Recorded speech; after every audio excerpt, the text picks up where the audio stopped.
questions for everyone.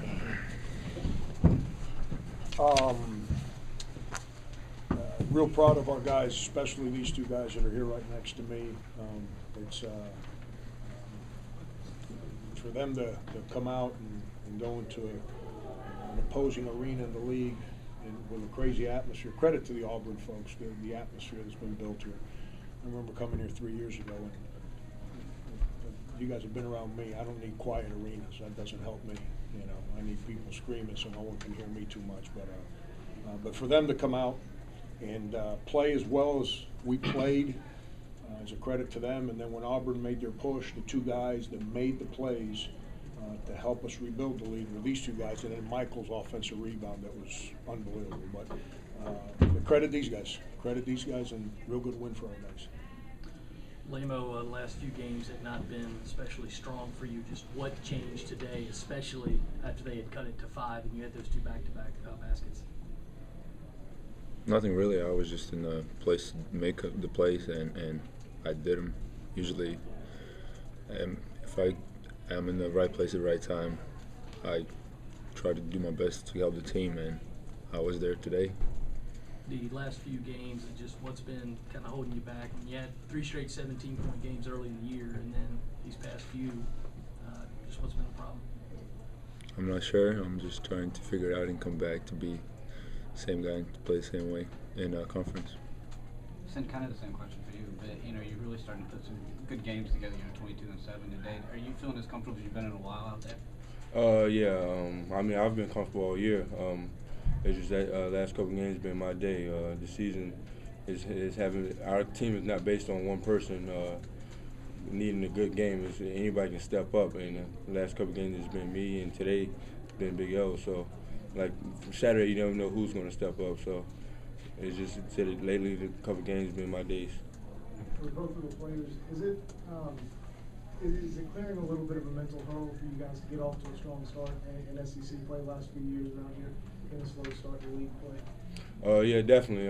Especially here, I know since we've been here, we haven't won a game here. So starting off, and since we've been here, we lost to Florida all opening games in the SEC conference. So it's big for us to start off with a win, and especially with a win away, because that's been a big problem with us. So with us winning today and coming to a game Saturday, it builds our confidence going into the rest of the game.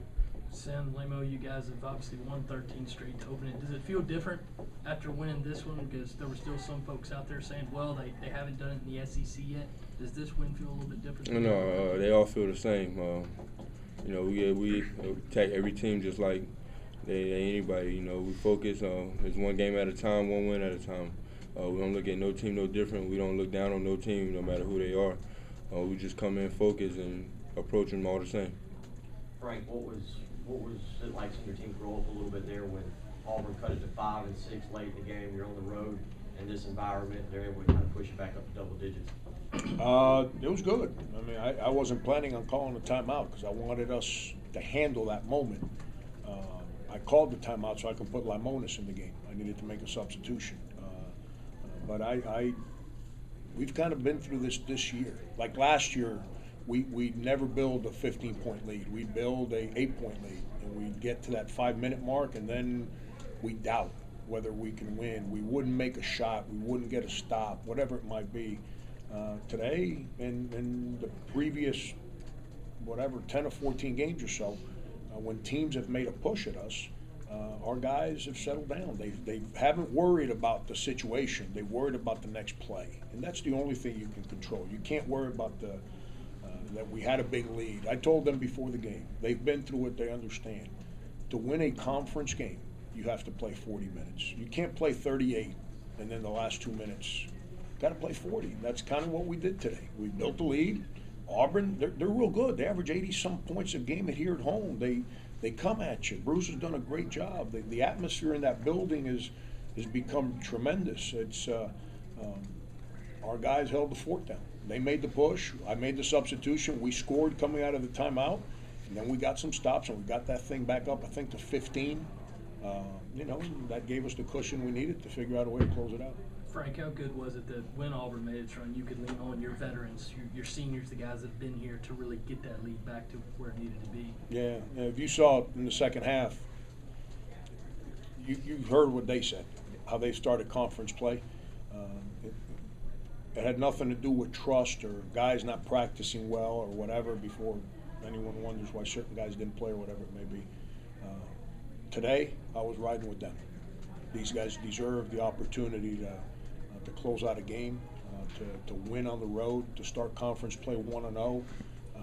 It's in the second half I really shortened down that bench and I trusted in them, and that's the kind of trust you build when you've been through this together for so many games in the past 3 years. And much of the same way, did you kind of feel, really looking at this first true road game with so many Gamecock fans in Greenville, that in the general this might have been the first real true road game of the year? Absolutely, absolutely, and it's our 10th consecutive day practicing or playing. Mm-hmm. And we're coming off a very taxing game against Memphis on Saturday, with a travel day included in there. We weren't as we've been this year. We weren't bad. We just looked like a tired team in practice yesterday. So I was worried about this today, but that was another reason why I was sticking with these guys today. When we left this arena today, we're still going to be proud of each other tomorrow morning, win or lose. But I was going to give them the opportunity to get this conference season started the right way, because that's what they've earned. Have you seen this come? I mean, Stroman seemed to have his best game of the night. I don't know if you've seen it in practice a little bit, but he seemed more comfortable and shot the ball well from free throw line. He had 2 incredible practices when we all got back from Christmas, and then he went out against Francis Marion and just was very passive and indecisive. He had a bad day. Then he came back and practiced real well. I thought he played his best game of the year against Memphis. And then he came back and he was pretty tuned in practice. And then obviously out there today, he made free throws. But you know what? To shoot free throws means you got to be aggressive. Guys that aren't aggressive don't shoot free throws. He was aggressive. He figured out a way to attack and more importantly, get us into offense. And defensively, he had his hands everywhere. So he didn't get steals, but there were a lot of balls that he knocked loose that someone else got. So we need Stroh. That's all. Stroh's one of the greatest kids of all time. He is an awesome kid, and he's tough as nails. And I've been dying for him to start having some success in games on the court because we need him to play well. Lamo and Sin, how much did the turnovers help, especially in the first half, that you guys got like 23 points off of them throwing the ball around? That always helps. That's a big thing for us. The way we play defense, a lot of teams seem to turn the ball over against us, and we just try to capitalize on them. We work on it in practice, in transition offense and defensively. Not even for them turn the ball over. The biggest thing for us was take care of the ball also. So we tried our best to take care of the ball today and capitalize off their mistakes. Frank, the opening season, SEC season loss last year seemed to be deflating. Does it mean anything to start 1-0 in the league? I'm happy for them.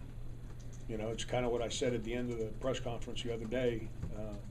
I've been fortunate that I've been able to experience March. We ain't worried about March. But if we want to play there, we got to win more than we lose in conference play. And my only concern, and I don't even know if concern's the right word, my only things that I've laid around and thought about for the last couple of days was our guys right now, these guys right here, there's no doubt in their minds about our team. There's none, zero. I did not want to start bad in league play because I don't want any doubt to creep in their minds. They're playing aggressively, they're playing confidently, they enjoy playing with each other, and I wanted to make sure that there's not a cloud that comes in there to create any doubt on anyone on our team.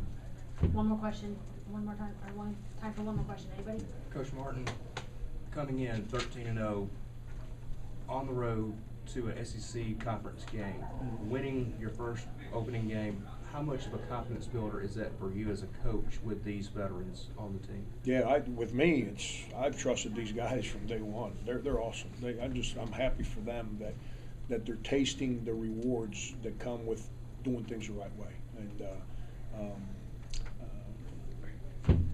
we don't talk about our record very much. We don't talk about yesterday, win or lose, very much. When we lose, we're not happy with each other. We all go to, I'm telling you, when we lose, none of us go home in a good mood. But the one thing that we have is an unbelievable commitment to each other to come back the next day and get better. That's it. That's where we try to keep our focus on. And it's not our record that makes me proud. If we were 0-14, as hard as these guys have worked, I'd be just as proud right now. It's that daily attention to detail. It's that their sincerity and how much they care, how genuine they are about helping each other. Those are the things that make it fun to be around these guys right now. Thanks, everybody. Thanks, folks.